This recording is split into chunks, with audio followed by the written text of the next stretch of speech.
Welcome back students. GATE 2021 electrical paper அதோட solution தான் பார்த்துட்ருக்கோம். டிஜிட்டல் எலக்ட்ரானிக்ஸில் கேட்ட இன்னொரு கொஸ்டின்.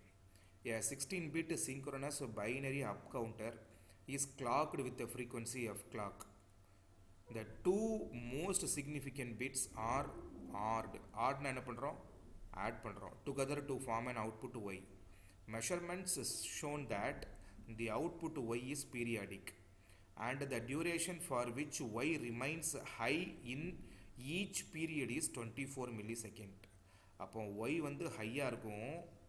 எவ்வளோ நேரத்துக்கு ஹையாக இருக்கும்? 24 millisecondsக்கு ஹையாக இருக்கும். கரெக்டாக? எப்போ ஹையாக இருக்கும்? The most significant bits is odd. அடுத்து என்ன கேட்குறாங்க? அந்த கிளாக் ஃப்ரீக்வன்சி எஃப் கிளாக் என்னன்னு கேட்குறாங்க. சரி, ஓகே. இப்போ நம்ம என்ன பண்ணலாம்? நம்ம வந்து மொத்தம் Q0, Q1, Q2, Q3, Q4, Q5, Q6, Q7, Q8, Q9, Q10, Q11, Q12, Q13, Q14, Q15. அப்போ மொத்தம் ஒரு 16 பிட்டு நான் பைனரி கவுண்டரை இமேஜின் பண்ணிக்கிறேன். சரி, இப்போ என்ன பண்ணலாம்? ஃபஸ்ட்டு இந்த லீஸ்ட் இங்கே என்ன பண்ணுறாங்க? இதையும் எடுத்து கொண்டு போய் ஒரு ஆர் கேட்டில் கனெக்ட் பண்ணுறாங்க. இந்த ஆர் கேட்டோட அவுட்புட்டை வந்து ஒய்னு சொல்கிறாங்க. இந்த ஆர் கேட்டோட அவுட்புட் வந்து 0வாகவே இருக்குது, ஒய்யாக இருக்குது. ஒய் வந்து ஹையாக இருக்குது. எப்போ ஹையாக இருக்கும்? 24 milliseconds டைம் இன்டர்வலுக்கு ஹையாக இருக்குன்னு கொடுத்துட்டாங்க. சரிங்களா? ரைட்டு, இவ்வளோ தான் டேட்டா இருக்குது. ரைட், இப்போ என்ன பண்ணலாம்? நம்ம லீஸ்ட் சிக்னிஃபிகன்ட்லேருந்து ஆரம்பிக்கலாம். ஸோ நம்ம 8421 கோடு இப்போ நான் இங்கே கொண்டு வரேன்னா 8421 2^0 1 2^1 2 2^3 8 2 அந்த கான்செப்ட் படி. அடுத்து 16, அடுத்து 32, அடுத்து 64, அடுத்து 128. நான் முதல்ல இந்த 2 பிட்டை மட்டும் எடுத்துக்கிறேன். 00வாக இருக்கலாம், 01ஆக இருக்கலாம், 10வாக இருக்கலாம், 11ஆக இருக்கலாம். கரெக்டாக? அப்போது இங்கே என்னாச்சு? 2^2 சான்ஸ் கிடச்சிச்சு. கிளியர் ஆகிட்டா? அப்போ இங்கே ஃபுல்லாகவே உங்களுக்கு 0 0 0 வரும். அப்போ மூணாவது என்ன பண்ணுறோம்? 1 0 0 1 0 1 1 1 0 1 1 1. அப்போ இப்போ 3 பிட்டை நம்ம எடுத்துருக்கோம். 3 டிஜிட் Q0, Q1, Q2 கையில் எடுத்துருக்கிறோம். இப்போ நமக்கு எவ்வளோ ஸ்டேட் வந்திருக்கு? மொத்தம் 8 ஸ்டேட் வந்திருக்கு. இந்த 8 ஸ்டேட்டுங்கிறது எதை டிபெண்ட் பண்ணியிருக்கு? 2^3 டிபெண்ட் பண்ணியிருக்கு. சரி, இப்போ அடுத்து என்ன பண்ணுவோம்? இது வரைக்கும் இந்த Q3 வந்து உங்களுக்கு 0வாக தான் இருக்கும். கரெக்டாக? சரி, இப்போ என்ன பண்ணுவோம்? மறுபடியும் 1 0 0ன்னு ஆரம்பிப்போமா? 1 0 0ன்னு ஆரம்பித்து மறுபடியும் 1 0 0 1 1 0 1 0 இப்படியே எது வரைக்கும் கொண்டு போவோம்? 1 1 1 வரைக்கும் கொண்டு போவோம்.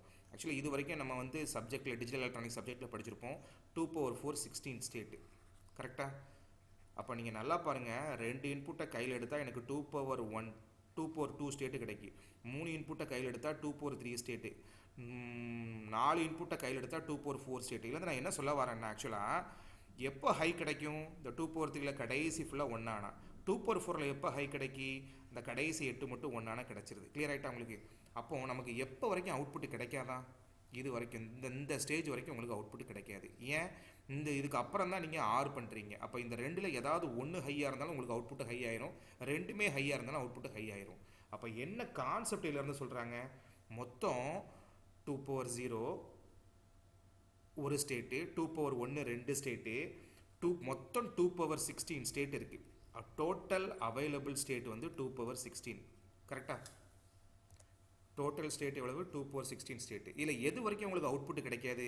இந்த Q0லேருந்து Q3 வரைக்கும் உள்ள மொத்த ஸ்டேட்டில் உங்களுக்கு அவுட்புட் கிடைக்காது. அப்போ 2^14 ஸ்டேட்டில் உங்களுக்கு வந்து 0 அவுட்புட் மட்டும்தான் கிடைக்கும்.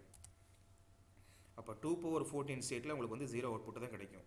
அப்போ 2^15 ஸ்டேட்டில் இருந்து மட்டும்தான், அதாவது இந்த ஸ்டேஜுக்கு வரும்போது மட்டும்தான் 2^6. அப்போ இது வரைக்கும் உங்களுக்கு வந்து 0 அவுட்புட்டு, இங்கே வந்து உங்களுக்கு டோட்டல் ஸ்டேட்டு. அப்போ எனக்கு ஹை அவுட்புட் எந்த இடத்துலேருந்து இது வரைக்கும் கிடைக்கும்? 2^16லேருந்து இந்த 2^14 சப்ட்ராக்ட் பண்ணிடலாமா? இந்த ஏரியா ஃபுல்லாக உங்களுக்கு அவுட்புட் கிடைக்கவே கிடைக்காது. இந்த ஏரியா ஃபுல்லாக என்ன? Low output. அப்போ இந்த இடத்துல வந்து உங்களுக்கு டோட்டல் அவுட்புட் உங்களுக்கு தெரியும். அப்போ ஹை அவுட்புட் எங்கே கிடைக்கணும்? டோட்டல் ஸ்டேட்லேருந்து இது டோட்டல் ஸ்டேட்டு, இது லோ அவுட்புட் ஸ்டேட்டு. அப்போ டோட்டல் ஸ்டேட்லேருந்து லோ அவுட்புட் ஸ்டேட்டை சப்ட்ராக்ட் பண்ணியாச்சுன்னா உங்களுக்கு ஹை அவுட்புட் ஸ்டேட் கிடச்சிருமா? அப்போ இந்த ஒய் எப்போல்லாம் ஹையாக கிடைக்கும்? டோட்டல் ஸ்டேட்டு 2^16 ஸ்டேட்லேருந்து 2^14 ஸ்டேட்டை சப்ட்ராக்ட் பண்ணியாச்சுன்னா நமக்கு ஹை அவுட்புட் கிடைக்கும். கிளியராகுதா? அப்போ தான் இந்த ஆர் கேட் வந்து ஹையாக இருக்கும். இதுவும் இவங்க எவ்வளோ கொடுத்துட்டாங்க? 24 millisecondsக்கு மட்டும்தான் இருக்கும்னு கொடுத்துருக்காங்க. கிளியராகுதா? சரி, ஓகே, ஃபைன். அப்போது நம்ம என்ன பண்ண போகிறோம்? இந்த 2^16லேருந்து இந்த 2^14 இருக்குது பாருங்கள், 2 power 16 minus 2 power 14. இது வந்து ஸ்டேட்டு. இங்கே டைம் கொடுத்துருக்காங்க. அப்போ நம்ம என்ன பண்ணணும், டைமை கொண்டு மல்டிப்ளை பண்ணணுமா, ஏன்னா இது வெறும் நம்பர் தானே. இங்கே என்ன இருக்குது, டைம் இருக்குது. அப்போ டீயை கொண்டு மல்டிப்ளை பண்ணால் மட்டும்தான் நமக்கு 24 மில்லி செகண்ட்ஸ் வரும். கிளியர் ஆகுதா? ஏன் டீயை கொண்டு சார் மல்டிப்ளை பண்ண, நல்லா யோசிங்க. ரைட் சைடில் உள்ளது மில்லி செகண்டு, அப்போ லெஃப்ட் சைடில் உள்ளது மில்லி செகண்டாக மட்டும்தான் இருக்கணும். 2 power 16 நம்பர் ஆஃப் ஸ்டேட், அதுக்கு யூனிட் கிடையாது. அப்போ டைமை கொண்டு மல்டிப்ளை பண்ணால் தான் உங்களுக்கு மில்லி செகண்ட் கிடைக்கும். புரியுதா? அப்போ 2 power 16 minus 2 power 14 into t which is equal to 24 milli seconds. ஆனால் அவங்க என்ன கேட்டிருக்காங்க, எஃப் கேட்டிருக்காங்க. அப்போ முதல்ல டீயை கண்டுபிடிங்க. t which is equal to 24 milli seconds, that is 10 power minus 3 divided by 2 power 16 minus 2 power 14. நமக்கு என்ன வேணும், ஃப்ரீக்வன்சி தான் வேணும். ஃப்ரீக்வன்சினா என்ன, 1/t. 1/tனா அப்படியே ரெசிப்ரோக்கல் எடுத்துடலாமா.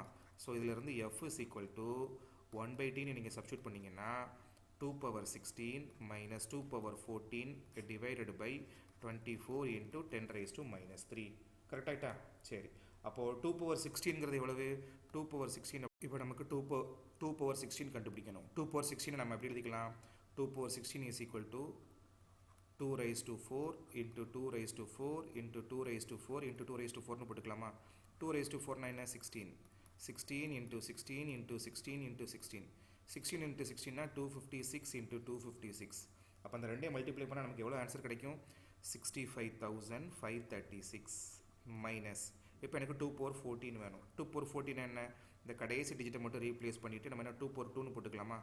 2 power 2னு போட்டால் நமக்கு என்ன கிடைக்கும், 4னு கிடைக்கும். அப்போ 4னு கிடைச்சா இதுக்குண்டான ஆன்சர் என்ன, இதுக்குண்டான ஆன்சர் 16,384 divided by 24. கரெக்டுங்களா? சரி, ஓகே. அப்போ நம்ம இதை சப்ட்ராக்ட் பண்ணால் நமக்கு ஆன்சர் என்ன கிடைக்கும், which is equal to 49,152 கிடைக்கும். அப்போ இதை 24 மேலே வந்து 10 raised to 3 ஆயிரும். இப்போ கட் பண்ணுங்கள். கட் பண்ணால் இதுக்கு ஆன்சர் என்ன கிடைக்கும் அப்படின்னா 2048 கிலோ ஹெட்ஸு கிடைக்கும். ஆனால் இவங்க என்ன கேட்டிருக்காங்க, மெகா ஹெட்ஸில் கேட்டிருக்காங்க. அப்போ என்ன பண்ணலாம், 3 ஸ்தானத்தில் இப்படி வச்சுக்கலாமா. 2.048 megahertz. That is nothing but the answer for this question. அப்போ இந்த கொஸ்டினில் கான்செப்ட் என்ன, 16 பிட் சிங்க்ரோனஸ் கவுண்டர். அப்போ எல்எஸ்பியிலேருந்து நீங்கள் வரிசையாக ஒரு 16 நம்பரை எழுதிக்கிட்டு இந்த லாஜிக் படி நீங்கள் 2 போட்டு வரணும். அப்போ முதல் 4 லெவல் 2 power 2 லெவலில் அவுட்புட் கிடைக்காது, 2 power 1 லெவலில் அவுட்புட் கிடைக்காது, 2 power 0 லெவலையும் அவுட்புட் கிடைக்காது. அப்போ நீங்கள் அப்படியே கொண்டு வந்தீங்க அப்படின்னா எது வரைக்கும் உங்களுக்கு அவுட்புட் கிடைக்காது, 2 power 0லேருந்து டோட்டல் லெவல் வந்து 2 power 16. ஏன்னா அவங்க 16 பிட்டு கொடுத்துட்டாங்க. கடைசி 2 பிட்டில் மட்டும்தான் நம்ம ஆர்கேட் பண்ணுறோம். அப்போது 2 power 14 வரைக்கும் 2 power 16லேருந்து 2 power 14 சப்ட்ராக்ட் பண்ணால் அந்த ஸ்டேஜில் மட்டும்தான் உங்களுக்கு ஹை அவுட்புட் கிடைக்கும். இந்த கான்செப்ட் தெரிஞ்சால் மட்டும்தான் இந்த கொஸ்டினை சால்வ் பண்ண முடியும். புரியுதா? So thank you so much friends.